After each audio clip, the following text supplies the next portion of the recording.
Hi there, welcome to another episode of the Middle-earth Play-by-Mail fan channel. What I'm looking at today is something of the history and the DNA of Middle-earth Play-by-Mail. I was recently looking through my printed rulebook, which I was sent when I first started playing the game in the mid-1990s. And having a look on the back, you can see there's something very interesting. Obviously it says the game was created by Game Systems Incorporated, that much we know, but over here there is a little logo with a picture of a crown and ICE written underneath it. The ICE stands for Iron Crown Enterprises, and it's about Iron Crown Enterprises that my story today begins. Now, Iron Crown Enterprises was a role-playing and board game firm which was incorporated in the United States in 1980. It was a group of college friends who'd done role-playing games, Dungeons and Dragons having suddenly become big in the late 1970s, and they wanted to produce some games of their own. They started off with a production called Arms Law, which was their take on an alternative version of a combat system for role-playing games which could be used for D&D, and they quickly put out some other expansion supplements which, taken together, form the game which became known as Rolemaster. Look, Iron Crown Enterprises, that's there again. Now, Rolemaster is taken by some people to be quite a rules-heavy and unwieldy system. Normally I find such people who say these things are intellectually a little bit lightweight. I've run Rolemaster with my children aged 5 and 7, or at least when they were aged 5 and 7, they're much bigger now, and we coped absolutely fine. And Rolemaster, I found, has been quite a fun and quite a flexible system. However, after they'd been running for a couple of years in 1982, the people at Iron Crown Enterprises thought, why don't we put out a Lord of the Rings based Middle-earth role-playing system? And so they approached Tolkien Enterprises, which was the company that licensed anything to do with Professor Tolkien's works, and said, hey, can we do a role-playing game based on Middle-earth? And no one else had thought to approach Tolkien Enterprises by this time, so Tolkien Enterprises said, yeah, right. And so in 1982, Iron Crown Enterprises had an exclusive worldwide license for role-playing games based on Tolkien's Middle-earth. And from this, they produced Middle-earth role-playing, also known as MERP. Now, when this came out, it made a bit of a splash, and it was briefly second only to TSR's Dungeons and Dragons system in terms of the best-selling role-playing game system out there. And back in the early 80s, there were huge numbers of different types of role-playing games that were coming out. So that's quite an achievement. And there again on the back, Iron Crown Enterprises. And so Middle-earth role-playing came out. They then went on to produce all manner of source books and adventures, such as a few I'll just show you here, Empire of the Witch King, and Mirkwood, The Wilds of Rovanion, giving extra role-playing background, and also some which could be used for some straightforward adventuring. So we have Shelob's Lair there. And I've got quite a lot of these things. I might talk you through some of them in another video. If you fancy a delve into Middle-earth role-playing products and how they relate to Middle-earth Play-by-Mail, let me know in the comments down below. So they produced an awful lot of good fantasy role-playing material. Now, we'll go on a few years now to the late 1980s. I don't know exactly when Middle-earth Play-by-Mail began, but I do know when I look in the front of my rulebook from the mid-90s. This rulebook was copyright 1994, 6th edition rules, but it also has an Origins Award for the best play-by-mail game in 1991. So I'm assuming the game probably came out around 1990 in order to have got that award.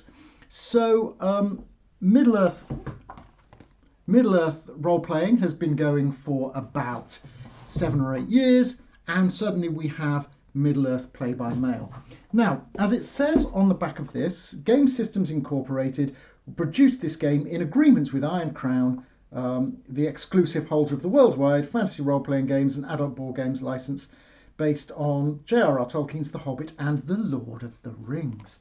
So, GSI basically produced MEPBM under license because Iron Crown had the license for all board game, role-playing game based things for the Tolkien's world, a license they held up until 1999.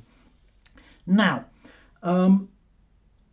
it wasn't just that GSI said, oh, can we just make a game, and went off and did something of their own.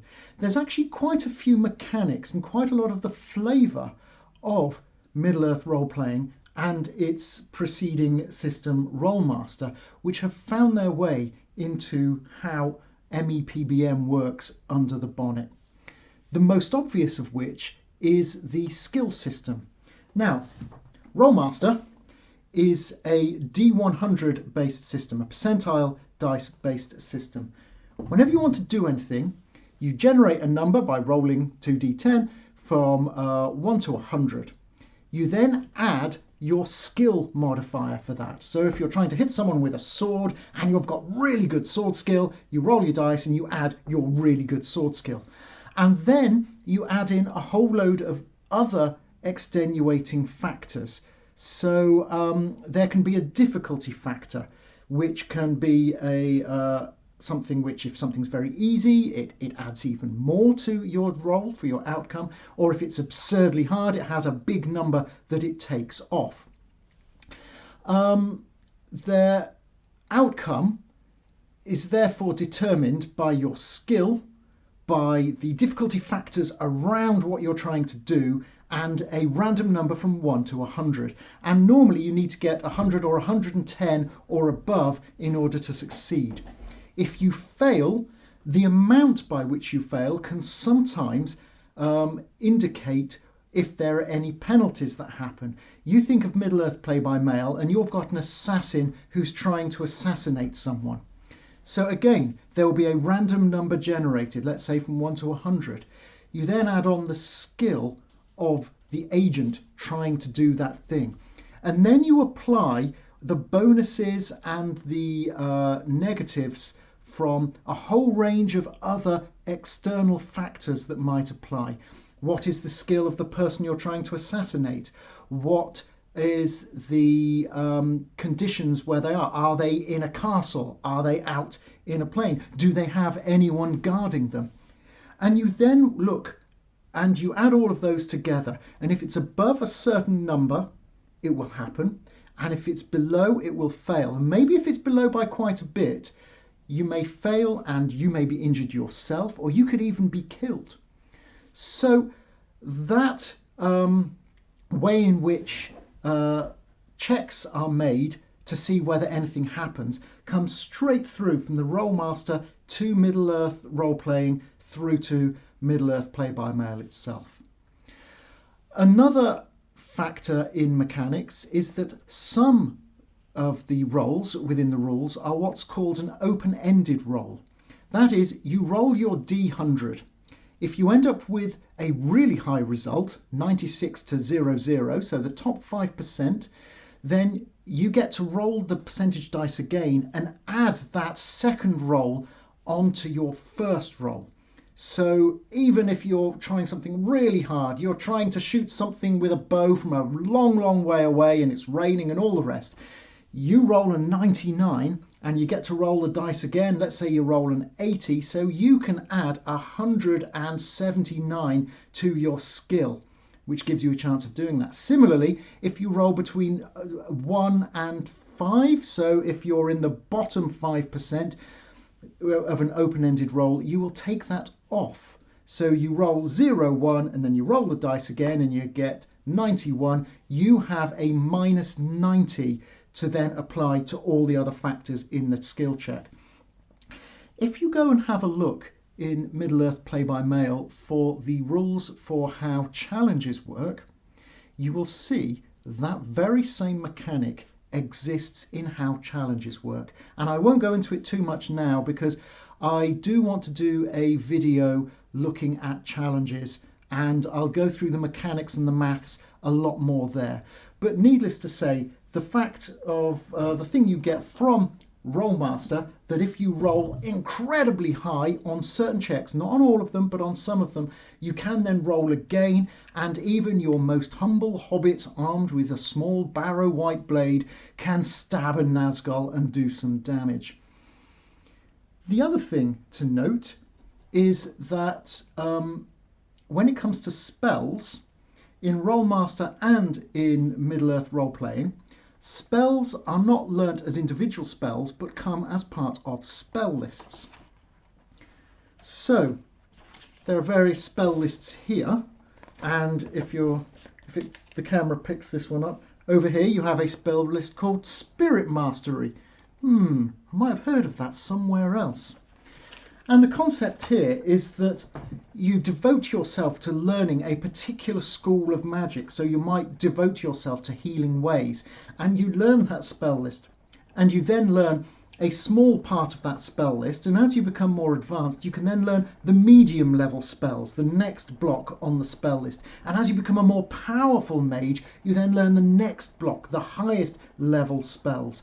And again, that's found in the lists portion of how spells are learned, and how you have to learn an easy level spell before you learn an average, before you go on to learn a hard level spell. Again, the DNA of Rollmaster to MERP to MEPBM runs straight through.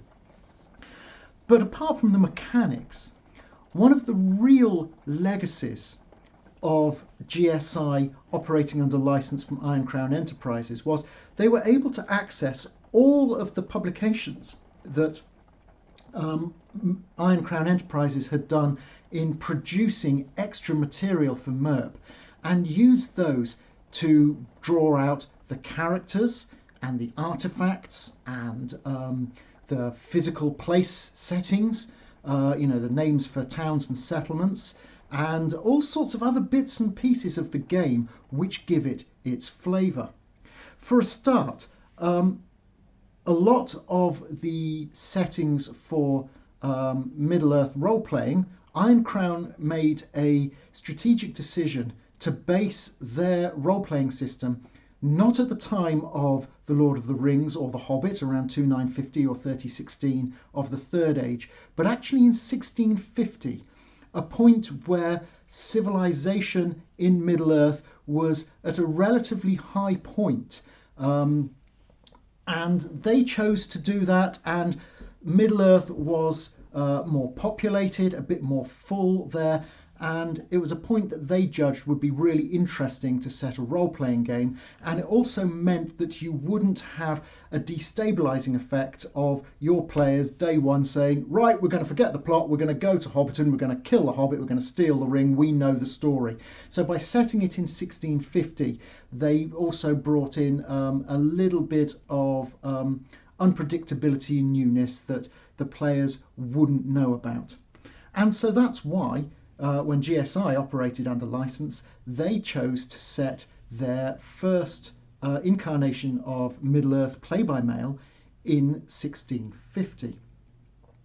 Now, I mentioned something about the characters, and I'm just going to show you a bit. You can actually get a lot of background details about the particular characters that start as named characters in Middle-earth play-by-mail. And I hope if people enjoy these videos talking about the lore underlying MEPBM, I will look through the fairly large library, I must admit, of Middle-earth role-playing products I have, and actually dig out some of the backstory of characters like Erebin or Shamara Katub or whoever, and just read them out. Adds extra flavour. But just to show you something of there, they have tables at the back here. This is from Empire of the Witch King, so it tells you all about Angmar, and there are maps and all sorts of details there. They also have a list towards the back here of master NPCs. Now, at the top of the list, obviously, there is the Witch King himself, but the Witch King was a creation by Tolkien, so that's first order canon. But then you have all the extra characters which you won't find in Tolkien's works, which have actually been created by the boffins at Iron Crown Enterprises. So there's Rog, an Olog, so a troll or half-troll warrior who is the warlord of the Uruk-Engmer. There is Angulian, a Dunedain mage sorcerer who is the mouth of the Witch King. Danku, who is an Umbarian warrior, and he is the warlord of the Angmarim and warden of Carn Dûm.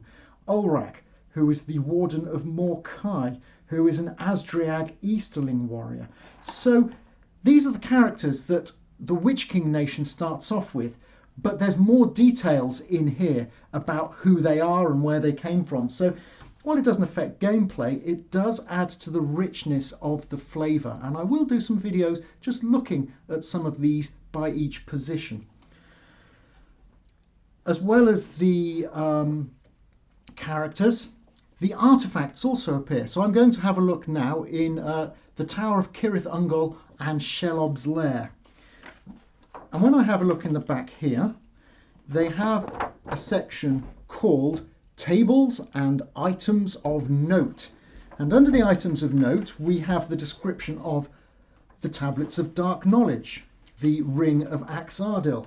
We have the description of Ungolrist and Gildagor and Ongrum, possessed by Skargnak of Kraburzum and Cambeleg, and also some other magic items which we can't find on the magic items list of MEPBM.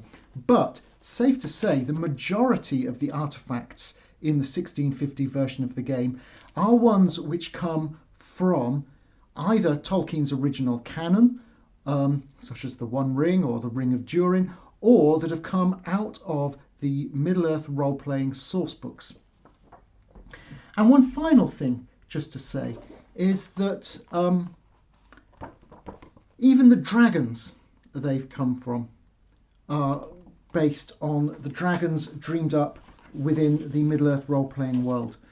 I was having a look through Mirkwood, The Wilds of Rovanion, another one of the source books from the 1980s, and in the back there is a listing of dragons of Wilderland.